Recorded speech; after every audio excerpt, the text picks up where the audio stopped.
नमस्कार साथियों, स्वागत है आपका स्ट्रेटेडेव के रक्षा समाचार शो परिक्रमा में।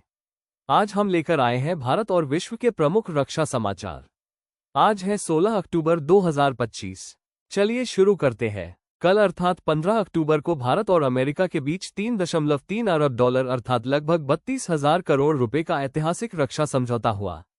इस अनुबंध के अंतर्गत भारत को 31 MQ-9B प्रीडेटर सशस्त्र ड्रोन मिलेंगे, जिन्हें अमेरिकी कंपनी जनरल एटॉमिक्स बनाएगी।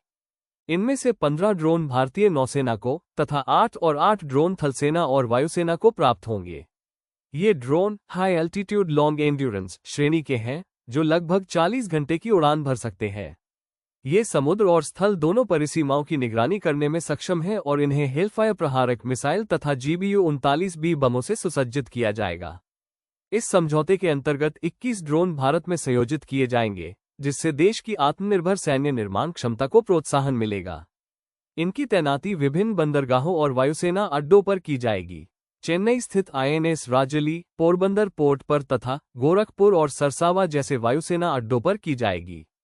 यह अब तक अमेरिका से भारत की दूसरी सबसे बड़ी रक्षा खरीद है। इससे पहले दोनों देशों के मध्य खरीदारी हुई थी 11 C-17 ग्लोबमास्टर विमानों की। ये कार्यवाही भारत की त्रिसेना सामर्थ्य को बढ़ाएगी और हिंद प्रशांत क्षेत्र में हमारी सामरिक पहचान को सशक्त बनाएगी। प्रधानमंत्री नरेंद्र मोदी की अध्यक्षता में सुरक्षा मामलों की मंत्रिमंडलीय समिति CCS ने आंध्र प्रदेश के नग्यालंका क्षेत्र में एक नए मिसाइल परीक्षण क्षेत्र की स्थापना की अनुमति दी है। ये केंद्र रक्षा अनुसंधान एवं विकास संगठन DRDO द्वारा निर्मित किया जाएगा। यहां भूमि से आकाश और टैंक रोधी मिसाइलों का परीक्षण किया जाएगा। ये भारत के बढ़ते मिसाइल कार्यक्रम को गति देगा और मौजूदा चांदीपुर व पोखरण परीक्षण स्थलों पर भार को कम करेगा। रक्षा मंत्रालय ने भारतीय थलसेना के लिए 7.62 गुना 51 मिलीमीटर SIG 716 राइफलों हेतु 659.47 करोड़ रुपए का समझौता किया है। इसके अंतर्गत नाइट दृष्टि यंत्र इमेज प्रवर्धक खरीदे जाएंगे, जो सैनिकों को अंधेरे जैसी अल्प प्रकाश परिस्थितियों में भी 500 मीटर तक सटीक लक्ष्य भेदन की क्षमता प्रदान करेंगे। यह अनुबंध MKU लिमिटेड और मैडबिट टेक्नोलॉजीज प्रा.ली के साथ किया गया है। इस नई प्रणाली के उपयोग से सैनिक अब अंधेरे में भी पुरानी दृष्टि प्रणाली की तुलना में अधिक प्रभावशाली लक्ष्य भेदन कर सकेंगे।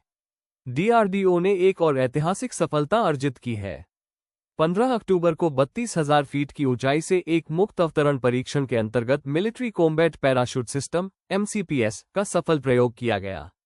ये प्रणाली पुनर्तः स्वदेशी है और इसे हवाई वितरण अनुसंधान एवं विकास प्रतिष्ठान आगरा तथा रक्षा जैव इंजीनियरिंग व विद्युत प्रयोगशाला बेंगलुरु ने मिलकर विकसित किया है। ये प्रणाली विशेष है क्योंकि इसमें नियंत्रित और मंद अवरोह गति के साथ उत्कृष्ट दिशा नियंत्रण क्षमता भी दी गई है।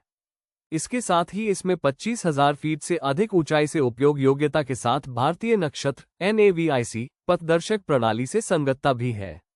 रक्षा मंत्री राजनाथ सिंह ने इस सफलता के लिए DRDO और वायुसेना के प्रौद्योगिक विशेषज्ञों का अभिनंदन किया और इसे आत्मनिर्भर भारत की दिशा में एक महत्वपूर्ण उपलब्धि बताया। भारत ने मंगोलिया की सीमा सुरक्षा बल के लिए प्रशिक्षण और क्षमता वृद्धि कार्यक्रम प्रारंभ किया है, जिससे दोनों देशों के रक्षा सहयोग को नई दिशा मिलेगी। स्वदेशी संस्था IG ड्रोन ने अपने स्ट्राइकर FPV ड्रोन के उच्च ऊंचाई परीक्षण पूरे कर लिए हैं। नौसेना के लिए DRDO ने स्वोत सर्वेक्षण रडार प्रणाली स्वोत रडार का परीक्षण प्रारंभ किया है, जो क्षितिज के पार देखने की क्षमता प्रदान करती है।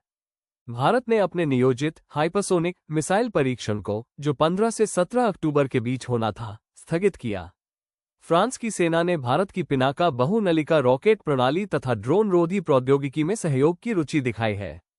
ऑस्ट्रेलियाई वायुसेना ने वेडजिटेल विमान मिशन को पूर्ण कर उत्तर अटलांटिक संधि संगठन NATO के कार्य को समाप्त किया और अब वो यूक्रेन को MAK-1 अब्राम्स टैंक उपलब्ध कराने एवं प्रशिक्षण देने की योजना बना रही है। ये थे आज के मुख्य रक्षा समाचार।